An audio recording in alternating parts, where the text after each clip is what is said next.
Di tahun 1612, pernah terjadi satu duel hebat antar dua samurai paling legendaris di Jepang yang terjadi di Pulau Ganryujima, sebuah pulau kecil yang terletak di antara Pulau Honshu dan Kyushu, yaitu duel antara Miyamoto Musashi dan Sasaki Kojiro. Yang mana duel ini dianggap sebagai salah satu duel samurai paling fenomenal yang pernah tercatat dalam sejarah Jepang. Dan seperti yang sudah gua jelaskan di video biografi Musashi, by the way yang belum nonton kalian bisa cek video gua yang ini. Pemenang dari pertarungan antar dua samurai legend ini adalah Miyamoto Musashi. Tapi walaupun jadi pihak yang kalah, yang harus kita ketahui, Kojiro bukanlah sekedar samurai yang hebat saja, melainkan seorang ahli pedang dengan kemampuan yang di luar nalar, sekaligus unik.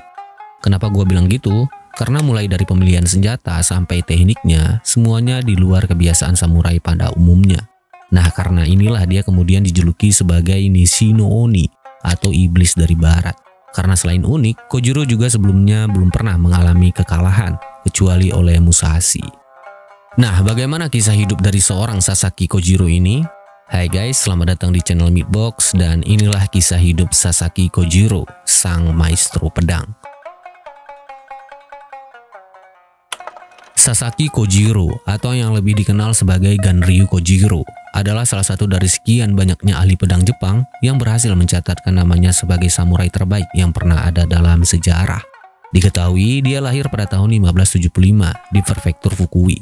Tapi sayang tidak ada info jelas mengenai masa kecilnya. Tapi yang pasti dia merupakan anak dari salah satu anggota klan Sasaki yang tidak diketahui namanya dan kemudian tumbuh menjadi anak dengan kemampuan berpedang yang luar biasa.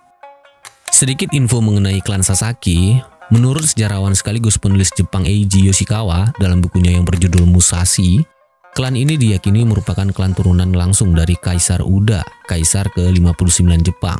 Dan sejak zaman Heian, klan ini sudah banyak terlibat dalam peristiwa besar, termasuk Perang Genpei, perang yang menentukan revolusi pertama terbentuknya era sekaligus keshogunan Kamakura.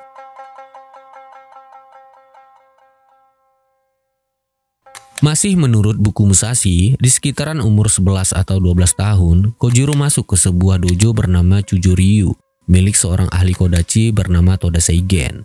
Tapi, alih-alih belajar ilmu pedang dari Toda Seigen sebagai guru besar, konon Kojiro malah lebih intens belajar dari salah satu murid Seigen yang bernama Kanemaki Jisai.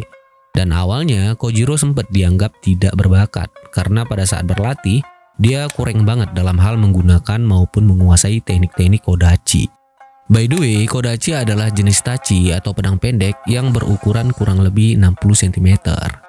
Maka dari itu, untuk menutupi kekurangannya, Kojiro kemudian beralih senjata ke nodachi, yaitu jenis tachi atau pedang yang bobot dan ukurannya itu jauh lebih besar daripada tachi maupun katana pada umumnya, yang memiliki panjang sekitar 70-90 cm.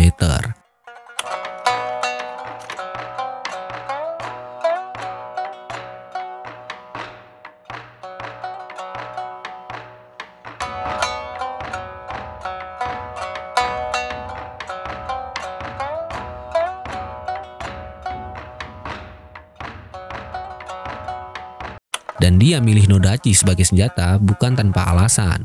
Menurut catatan Nitenki, yaitu catatan yang diyakini ditulis langsung oleh orang-orang yang jadi saksi pertarungan Musashi dan Kojiro, postur tubuh Kojiro termasuk sangat besar untuk ukuran umum orang-orang Jepang pada saat itu. Karena tinggi badannya digambarkan mencapai 5 kaki 10 inci atau sekitar 1,78 meter. Jadi imbang-imbang Fumako Taro lah gede badannya dia.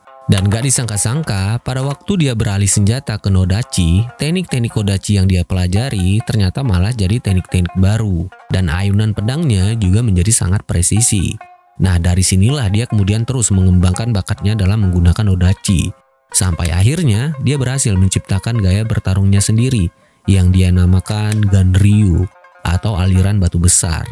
Dan yang wow-nya lagi, dari pengembangan teknik-tekniknya ini, dia berhasil menciptakan satu teknik yang melegenda banget sampai sekarang, yaitu Tsubame Gaishi atau tebasan burung walet. Waduh, alay banget namanya ya. Yang konon teknik ini tercipta pada saat Kojiro ngelihat burung walet terbang di sekitaran air terjun.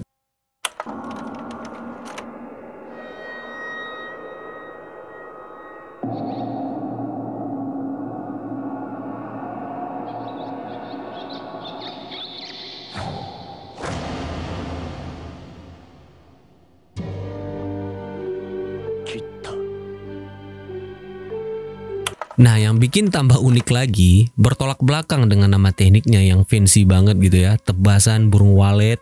Pedang Nodachi yang dia gunakan malah dia namakan Mono Hozizao, yang artinya tongkat penjemur kain. Waduh, nama jurus doang yang keren, nama pedangnya malah penjemur kain. Dan dikarenakan bakatnya dalam penggunaan Nodachi sangat luar biasa, nggak butuh waktu lama, di umur 18 tahun, Kojiro langsung lulus dengan nilai sempurna dari dojonya tersebut sebagai seorang ahli Nodachi.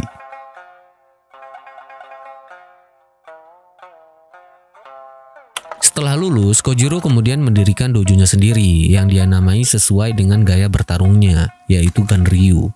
Nah, selama dia mendirikan dojonya itu, banyak orang-orang yang penasaran dengan gaya bertarungnya Kojiro. Sehingga penantang-penantang pun mulai berdatangan. Dan yap, sesuai dengan apa yang kalian bayangkan, semua penantang-penantang yang datang berhasil dia kalahkan. Dengan ini, kepopuleran Kojiro pun makin lama makin melejit. Sampai-sampai dari sekian banyaknya kemenangan yang dia dapat, orang-orang kemudian menyebutnya dengan sebutan Nishi no Oni atau iblis dari barat. Di tahun 1611, nama Kojiro yang terus mendominasi wilayah barat, khususnya wilayah prefektur Fukui, ternyata menarik perhatian daimyo klan Hosokawa, yaitu Hosokawa Tadaoki, daimyo penguasa wilayah Kumamoto. Tadaoki yang udah kagum banget sama Kojiro kemudian merintahin salah satu bawahannya yang bernama Nagaoka Sado untuk ngajak Kojiro gabung dengan klannya. Negosiasi pun dilakukan dan ya, Kojiro pun pada akhirnya setuju bergabung dengan klan Hosokawa. Dari sini, Sasaki Kojiro pun akhirnya resmi menjadi samurai andalan Hosokawa sampai akhir hayatnya.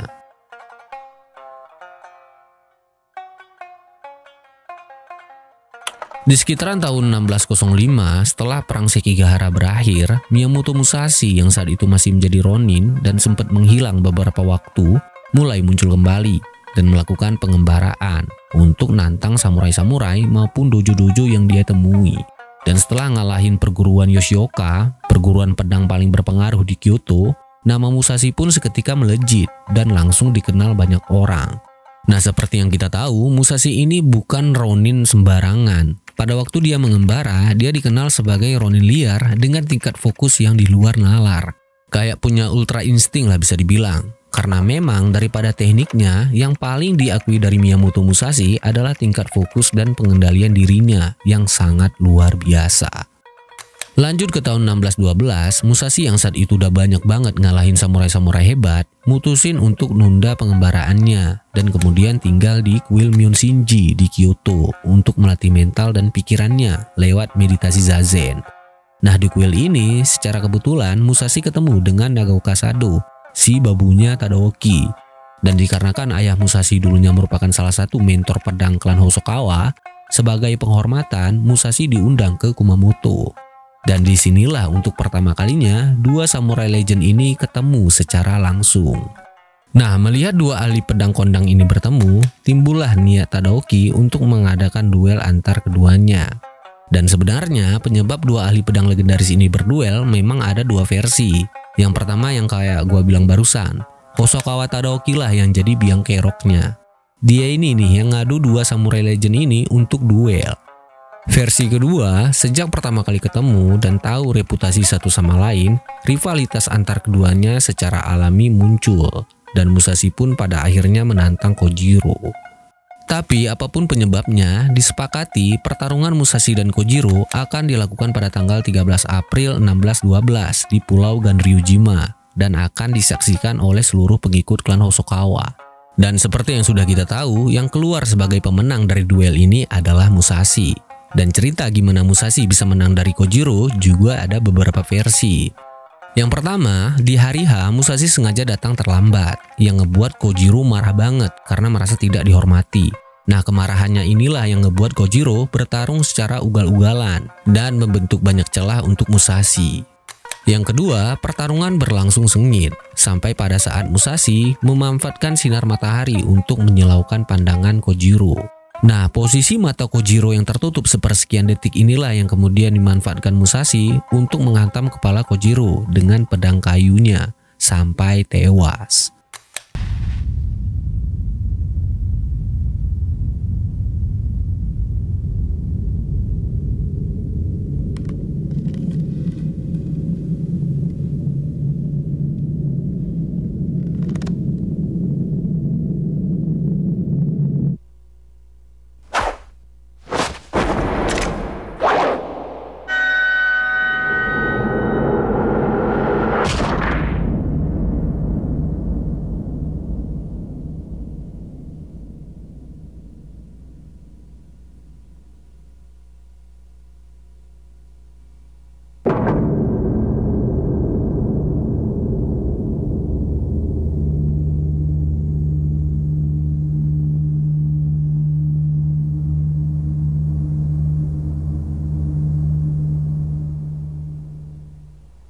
Nah, walaupun menjadi pihak yang kalah, Musashi tetap mengakui Kojiro sebagai rivalnya. Dan dia juga mengakui tubuh dan pikirannya sempat goyang saat berhadapan langsung dengan Kojiro, dikarenakan postur tubuh dan tekad Kojiro yang sangat mengintimidasi. Dan setelah kematiannya, jasad Kojiro kemudian segera dimakamkan di daerah asalnya, yaitu Prefektur Fukui. Dan dia juga dinobatkan sebagai salah satu ahli pedang paling diakui di Jepang, karena prestasi, dedikasi, dan kontribusinya yang cukup besar di era itu. Dan yang paling ironis dari kisah Sasaki Kojiro, beberapa tahun setelah kematiannya, posisi samurai klan Hosokawa malah digantikan oleh rivalnya sendiri, yaitu Musashi. Yang sesaat setelah mengakhiri petualangannya, Musashi memutuskan untuk mengabdi pada klan Hosokawa, sekaligus menjadi mentor pedang untuk klan itu. Untuk mengenang sekaligus menghormati dua samurai ini, pemerintah Jepang kemudian membangunkan monumen khusus di beberapa titik di Pulau Ganryujima. Dan yang paling ikonik dari semua monumen mereka adalah monumen ini. Monumen patung Kojiro sedang baku hantam dengan Musashi yang terletak di pinggir pantai Shimonoseki. So, itulah dia tadi sedikit informasi mengenai Sasaki Kojiro, sang maestro pedang. Gimana menurut kalian? Seperti biasa, silahkan komen di bawah. Dan untuk kalian yang mau request, bisa dengan mereplay komenan yang sudah gua pin, agar diskusi yang lain tidak terganggu. Dan ya, mungkin sekian dulu video kali ini, semoga menghibur dan nambah wawasan juga untuk kita semua. Kalau ada kata-kata yang kurang berkenan, gua mohon maaf, dan kalau ada yang salah dari cerita ini, mohon dikoreksi.